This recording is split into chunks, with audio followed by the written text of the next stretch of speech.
Masechet Shevuot, Daf Yud Zayin Amud Bet. On va commencer au premier tiers de la page. Amar Rabbi Oshaya, Ba'ina de'ima milta ou mistafina mehevreya.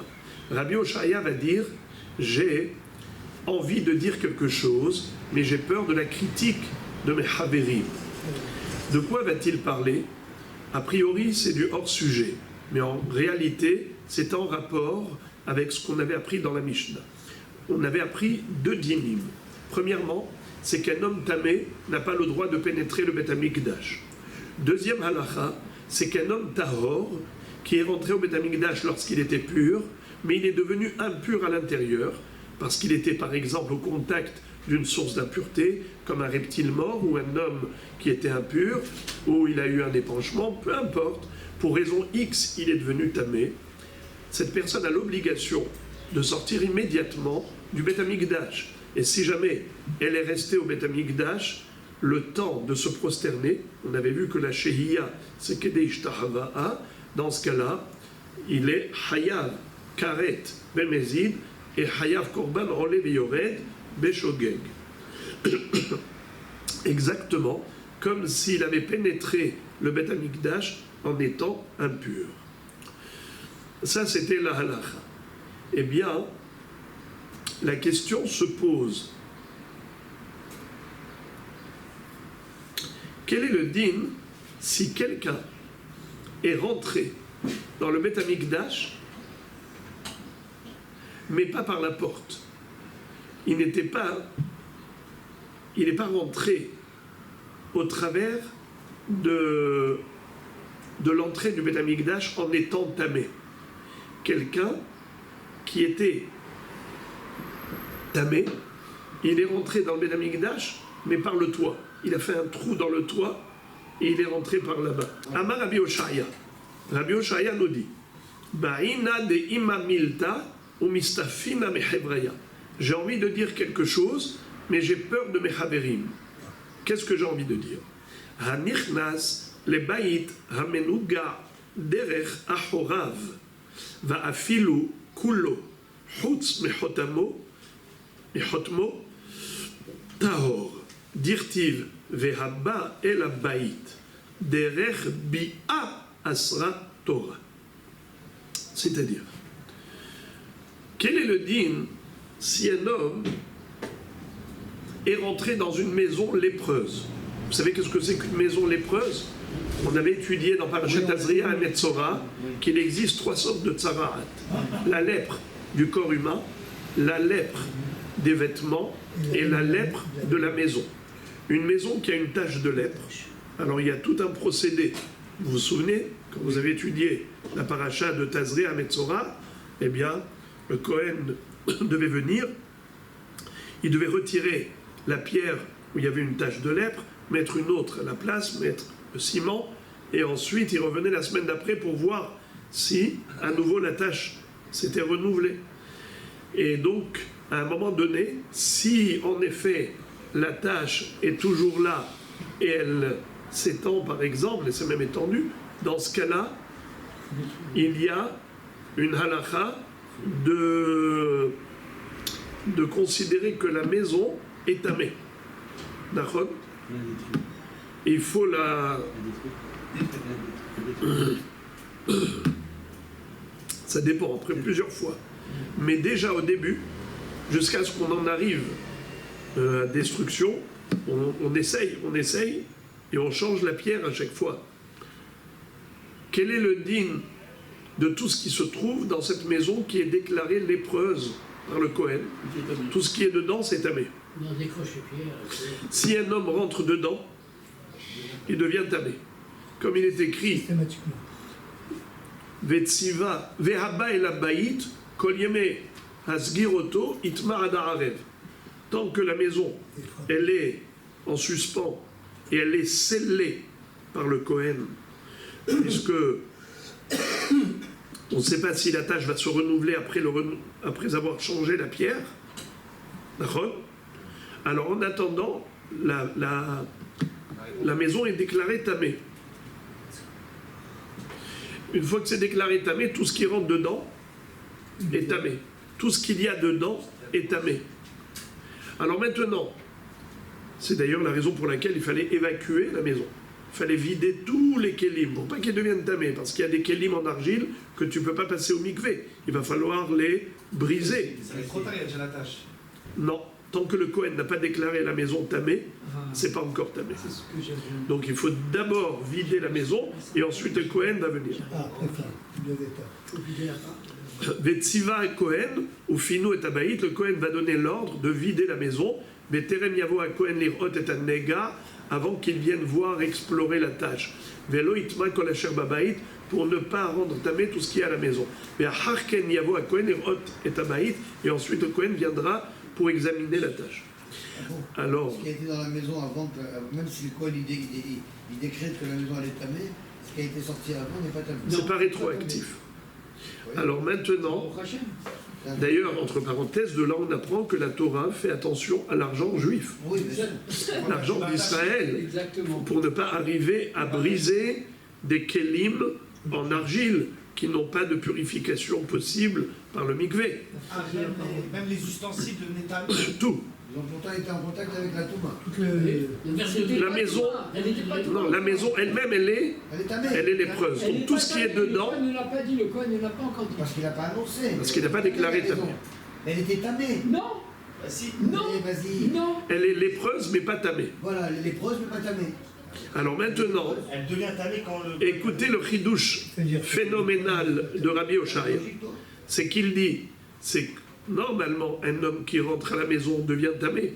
Mais quel est le din s'il a marché en arrière? Pourquoi faire? Il a fait reverse. C'est-à-dire, il marche En arrière. en arrière. Replay. Ils avaient replay. Il n'a pas marché en marche avant, il a marché en marche arrière. Et il a pénétré la maison en marche arrière. Alors maintenant, Décrété tamé. imaginons, oui, on parle d'une maison qui est lépreuse et décrétée tamée. Et que tout ce qu'il y a dedans est tamé. Et un homme qui rentre dedans devient tamé. Mais maintenant, qu'est-ce qu'il a fait? Il est rentré en marche arrière. Quand il est rentré en marche arrière, il a le nez qui est encore dehors. Ça veut dire que Il n'a pas rentré, il n'a pas respiré. il a fait rentrer la majorité de son corps, J'étais sur le seuil. mais il y a juste un membre qui est encore dehors, à l'extérieur de la maison. Quand il se tient au seuil de la maison, il a encore le nez dehors. Car c'est le nez, c'est le membre qui est en relief par rapport au corps. La face du corps, eh bien, c'est quoi que nous avons qui est en relief? C'est Tanya Namehachi. La Gemara dit qu'en effet, on peut apporter une preuve à cela. Quelle est la braïta que la Gemara cite comme preuve?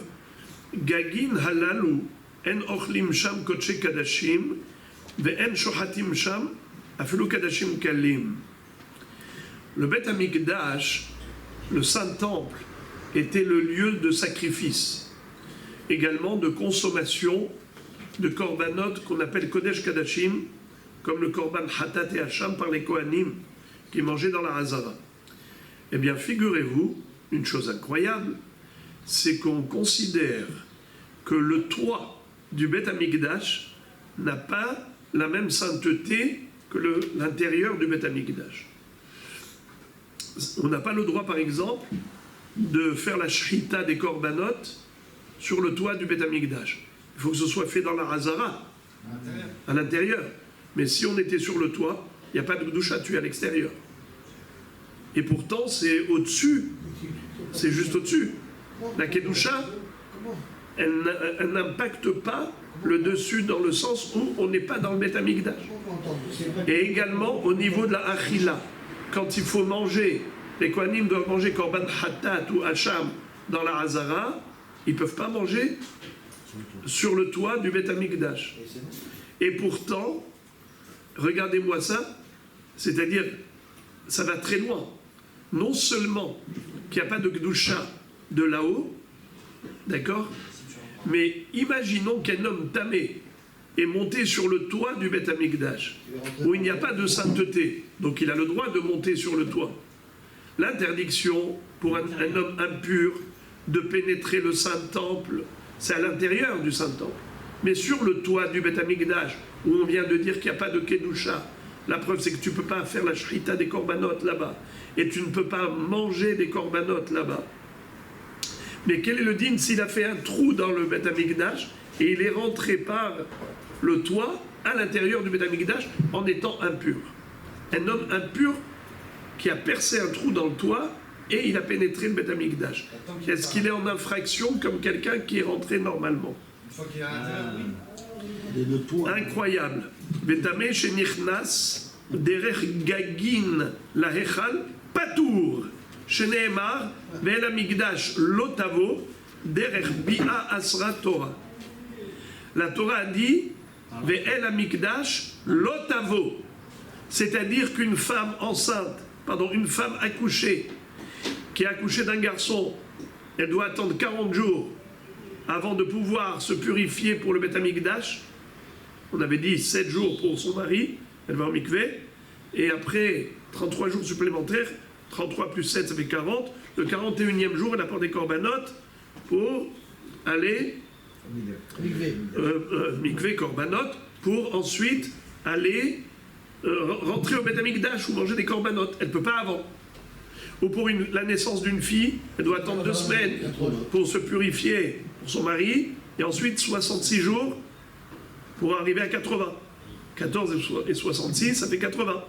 Le 81e jour, elle apportera les corbanotes nécessaires pour pouvoir désormais pénétrer le Beth Amikdash ou manger les corbanotes. D'accord? Alors les amis, il est écrit Vel Amikdash lotavo, un homme impur comme une femme qui vient d'accoucher, qui a un statut d'impureté. Il est écrit Vel Amikdash lotavo. Ad melot yemet tahora. C'est quoi lotavo? Bravo, bravo. Lotavo derech bi'a. C'est uniquement dans une marche normale, marche avant. Et si elle rentre en arrière? Entièrement ou alors elle laisse le nez dehors? Alors, même entièrement? Entièrement, Seulement quand elle est rentrée à l'intérieur, même si elle marche en marche arrière, une fois qu'elle est rentrée entièrement dedans, si elle s'arrête. Elle est entièrement à l'intérieur. Tant qu'elle ne s'est pas arrêtée, mais elle peut ressortir. Hein, comment vous dites? Tant qu'elle ne s'est pas arrêtée. C'est le problème, c'est de Shehiya. Après, il y a un problème de Shehiya. Une fois qu'on est dedans, on n'a pas le droit de rester dedans, le temps d'impureté. Mais quelqu'un qui était impur et qui est rentré dedans, il est rentré et ressorti tout de suite. Alors ça dépend. Quelqu'un qui était pur et ensuite est devenu impur, alors il a le temps de prosternation. C'est ça. Exact. Même s'il n'est pas sorti tout de suite. Quelqu'un qui était impur. Mais il a un laps de temps quand même, oui. Quelques secondes, le temps de prosternation. C'est ça. Mais quelqu'un qui était impur, il est rentré. Il n'a pas le temps. Il n'a pas le temps. Il est chayav karet immédiatement parce qu'il est rentré, même s'il est ressorti immédiatement.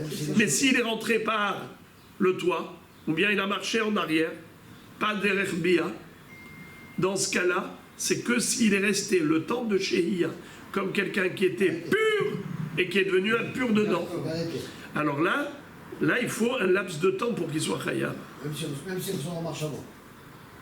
Il rentre en marche arrière, il s'arrête pas. Ça veut dire que au niveau le nez à l'extérieur, c'est parce que s'il était entièrement dedans, alors il y a un autre au niveau des kelim. Au niveau des kelim, on avait dit que si le keli est entièrement dans la maison, eh bien il devient tamé. On parle de la maison lépreuse, oui. Alors la même chose, quelqu'un qui est entré entièrement avec le nez dedans, c'est pas pire qu'un keli. Il est entièrement dedans. Donc il devient tamé. C'est pour ça qu'on a dit le nez à l'extérieur, c'est pour dire qu'il n'est pas entièrement à l'intérieur. Alors il ne peut pas être tamé ni à titre de bi'a et ni à titre d'être à l'intérieur, puisqu'il n'est pas entièrement à l'intérieur. Alors, c'est extraordinaire le rapprochement. C'est de dire que pourquoi, quand il est rentré dans une maison lépreuse, déclarée impure, et qu'il est rentré en arrière, en marche arrière, avec le nez dehors, il n'est pas impur, parce qu'il n'est pas rentré totalement, il n'est pas comme un Kéli. Et aussi, même si la majorité est rentrée, il est encore tahor. Pourtant, on a dit que quand tu fais marche avant, Verba et la baït, Rocho Berubo, ça suffit pour être tamé.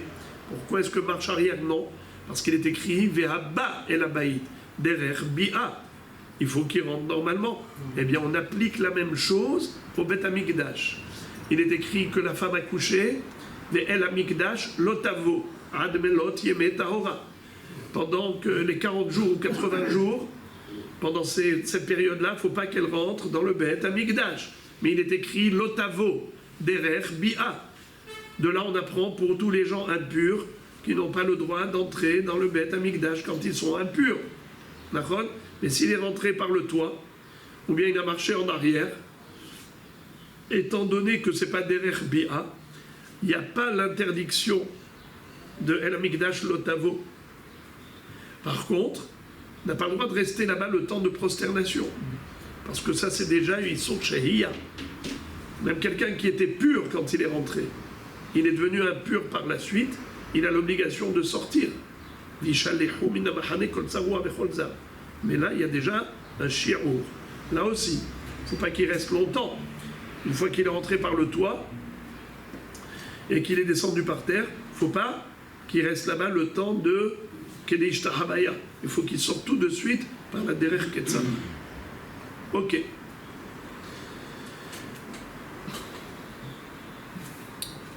Et maintenant, la Gemara va analyser la suite de la Mishnah.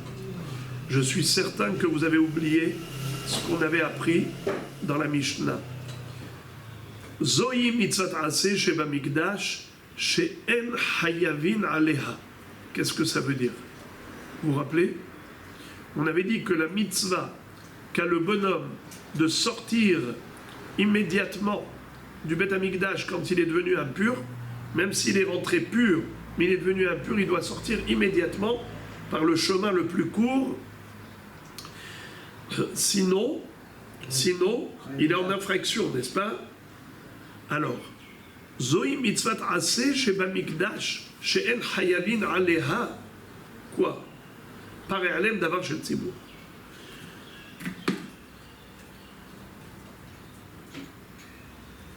Il y a une halakha qu'on avait déjà étudiée, je le répète maintenant, juste pour vous remettre dans le sujet. Vous savez qu'un Sanhedrin qui s'est trompé, il a induit en erreur le peuple juif, parfois il doit apporter, par Alem d'avoir chez le Tzibour, un korban expiatoire collectif pour se faire pardonner pour l'ensemble d'Israël qui a fauté à cause du Sanhedrin. Par exemple, le Sanhedrin a dit qu'on a le droit de manger cette graisse de la bête. Il pensait que c'était une graisse permise qu'on appelle Shuman. Et il s'avère que c'est une graisse interdite qu'on appelle Helev. Quel est le din? Eh bien, le Sanhedrin va devoir apporter un bœuf, un sacrifice qui s'appelle Korban Hatat par Erlem d'avoir chez le Tzibour. Très bien. Mais notre Mishnah nous dit, attention, il y a une Avera pour laquelle le Sanhedrin n'apportera pas le par Erlem d'avoir chez le Tzibour. Et pourtant, il y a un Chiyuv Karet dans cette Avera. Comment ça se fait que non? Pourquoi cette exception? Et c'est là ce qu'on est en train de dire. Zoï mitzvat aseh sheba mikdash en hayavin aleha par Erlem d'avar shel tzibur. Et chakae. Pourquoi est-ce qu'on nous parle de ça maintenant? De quoi on parle? Et après on nous a dit, par contre il y a une mitzvat aseh que oui, on doit apporter par Erlem d'avar shel tzibur. C'est quoi aseh sheba nida? De quoi on parle ici? À quoi ça se rapporte? Et chakae. À quoi se rapporte cette Mishnah? Des Kamar Zoï, c'est celle-là, c'est cette mitzvah assez de renvoyer les gens impurs du Beth Amikdash. Atam Kae, ça se rapporte à là-bas, ou là-bas. Masechet Horayot Dafhet. Là-bas, il y a une Mishnah qui dit En Hayavin al Aseh ve al Lota'aseh sheba Mikdash ve en Mevi'im Asham talui al aseh ve'al lo ta'aseh sheba mikdash. Aval hayavin על עשה ועל לא תעשה שבנידה, ומביאים אשר תלוי על עשה ועל לא תעשה שבנידה. וכאמר, זוהי מצוות עשה שבמקדש, שאין חייבים עליה. Qu'est-ce que ça veut dire?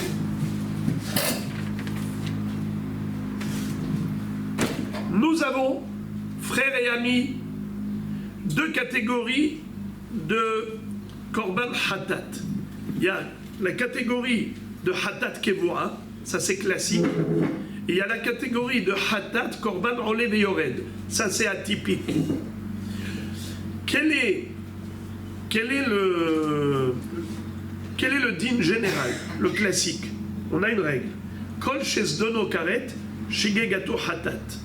À chaque fois qu'on a une Avera dans la Torah qui est passible de Karet, si on a commis cette infraction volontairement, sciemment, Bémézid, eh bien, Béchogeg, si on a commis la même infraction par inadvertance, on devrait apporter Korban Hatat, un sacrifice expiatoire.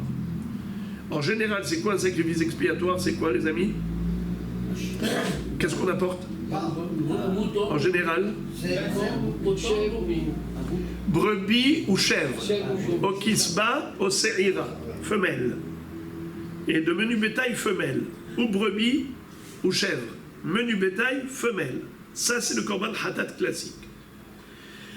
En général, par rapport à une telle avera, si le Sanhédrin s'est trompé et il a induit en erreur le public, et la majorité du public a commis cette infraction à cause du Sanhédrin, là on devra apporter par Alem Davar Shatzibur.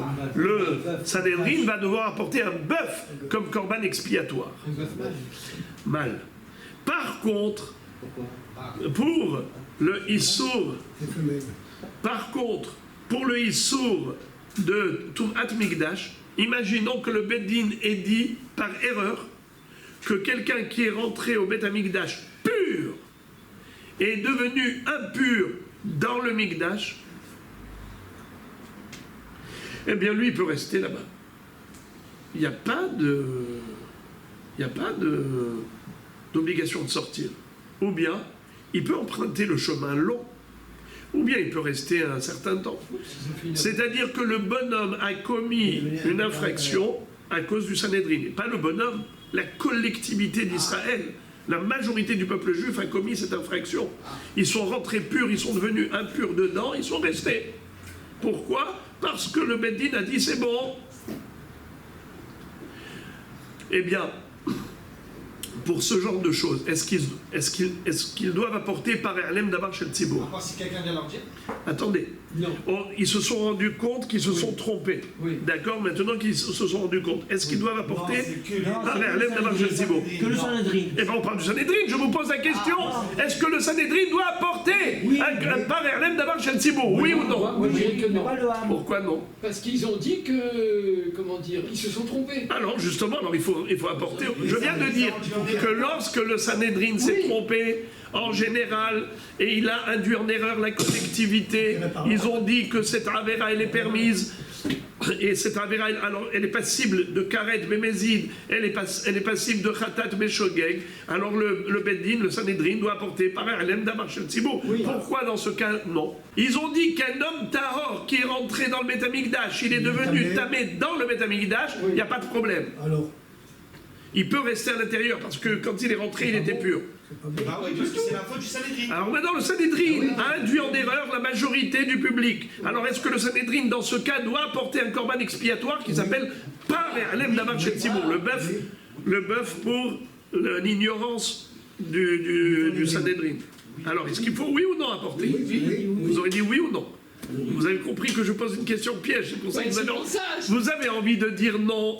Vous avez envie de dire oui, mais vous savez qu'il faut dire non. Alors c'est non. Alors regardez, mais pourquoi non? Vous n'avez pas de raison. C'est une C'est logique. là, non. C'est ma logique. Oui, mais donnez votre logique, je veux bien l'entendre. Donnez un argument. Vous allez nous la donner.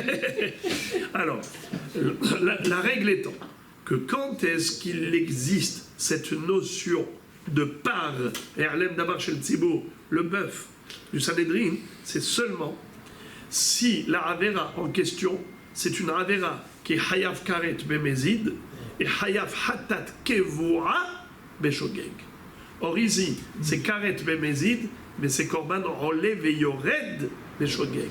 C'est pas Hatat Kevura, c'est Hatat Korban Rolé Veyored. C'est pas la même chose.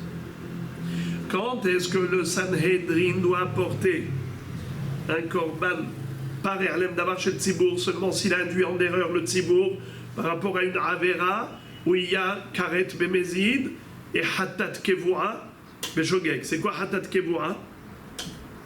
Je vous l'avais dit tout à l'heure. C'est. Ça fait combien d'erreurs? Quand il a dit, il a fait l'erreur. C'est quoi Hatat Kevura? C'est selon les moyens de la personne. Non, c'est l'inverse. L'inverse, bravo Rabbi Shimon, bravo. Hatat Kevura, c'est montant invariable. Kavua, montant invariable. C'est-à-dire c'est toujours une chèvre ou une brebis. Alors, quand c'est une Hatat Kevura, dans ce cas-là, le Beddin doit apporter, le Sanhedrin, qu'est-ce qu'il doit apporter? Par Erlem Davar Shel Tzibur.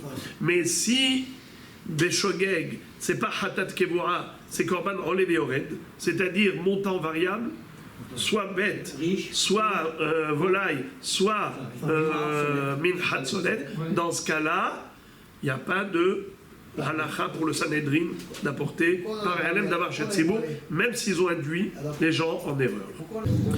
Par contre, à contrario, en revanche, pour quel issour de Rassé et l'Otarasé, le Sanhedrin est Hayav.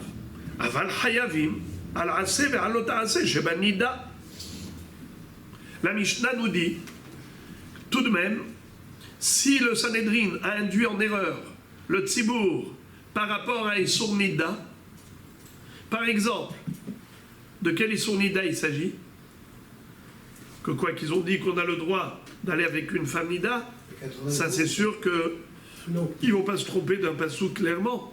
Elisha Benidat Tumata Lotikrav. C'est sûr, d'accord, que le Bedin ne vont pas faire cette erreur. De quoi quelle était l'erreur? Bravo. Il était avec sa femme quand elle était pure. Et au milieu de la relation, elle lui a dit j'ai eu un écoulement, j'ai eu mes règles. Et à ce moment-là, la Mishnah nous dit il ne faut pas qu'il sorte en état d'érection, car il a autant de plaisir en sortant qu'en pénétrant. Eh bien, il faut qu'il attende jusqu'à ce que le membre perde sa force et qu'il n'ait plus de plaisir en sortant. D'accord? Il se tient sur ses doigts pour ne pas jouir jusqu'à ce qu'il perd sa force. Donc maintenant, le Beddin, qu'est-ce qu'ils ont dit?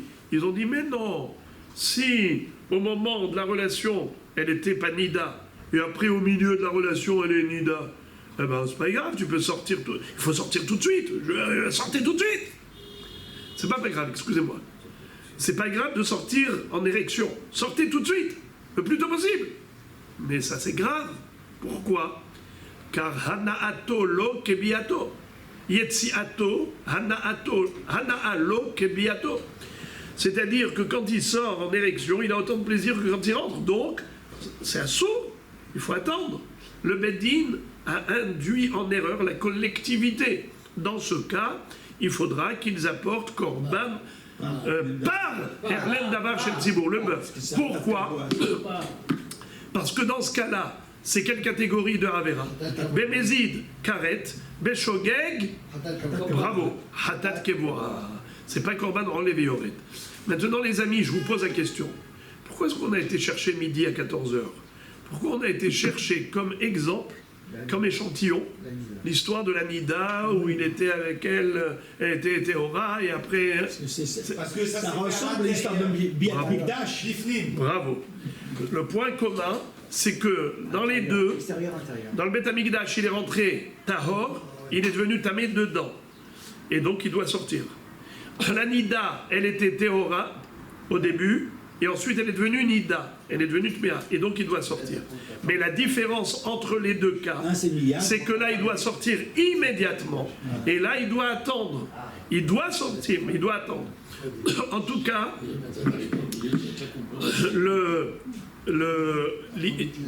mais sinon, la vérité, c'est juste un échantillon, parce qu'il n'y a pas que ce cas où il y a Hatat Kevura, c'est toutes les Averot qui sont passifs de karet et dont Beshogeg, on est hayav, hatat kevora, c'est exactement pareil. Le Sanhedrin, s'il a induit en erreur la collectivité, Pour un devra Shabbat, apporter par exemple, un pour les lois de parallèle Shabbat. d'avoir chez Tzibur. Par exemple, Shabbat, bravo. Alors maintenant, on a compris que notre Mishnah se réfère à la Mishnah dans Horayot Dafhet. Elle dit Zohi mitzvat aseh shebanida. C'est elle la mitzvat aseh et la mitzvat lota aseh relative à la nida, pour laquelle il y a en effet un chiyuv pour le Sanhedrin d'apporter par Elem Davar Shel Tzibur. Mais également, il y a encore un distinguo à établir entre le Issur Mikdash et le Issur Nida. C'est quoi? C'est par rapport au din de Hacham Talouy. Vous vous en souvenez? Il existe 6 Hachamot. Il y a Hacham Gezelot, Hacham Merilot, Hacham Shifra Haroufa, Hacham Nazir, Hacham Metzora et Hacham Talouy. C'est quoi Hacham Talouy? Lorsque la personne a commis peut-être une infraction. Par exemple, on lui a dit, dans l'assiette, tu avais 2 morceaux.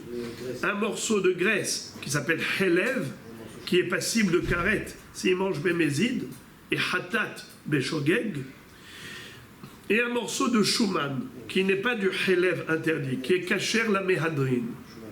D'accord? Et lui, le bonhomme, a mangé un morceau. On lui dit après, dis-moi, il y avait, quand tu as été mangé là-bas, quel morceau tu as mangé, à droite ou à gauche? Il dit, je ne me rappelle pas. Il lui a dit, pourquoi tu me poses cette question? Il lui a dit, parce que il y avait un morceau de Helev, il y avait un morceau de Shuman. Qu'est-ce que tu as mangé, toi? Il dit, je ne sais pas. Je ne sais pas.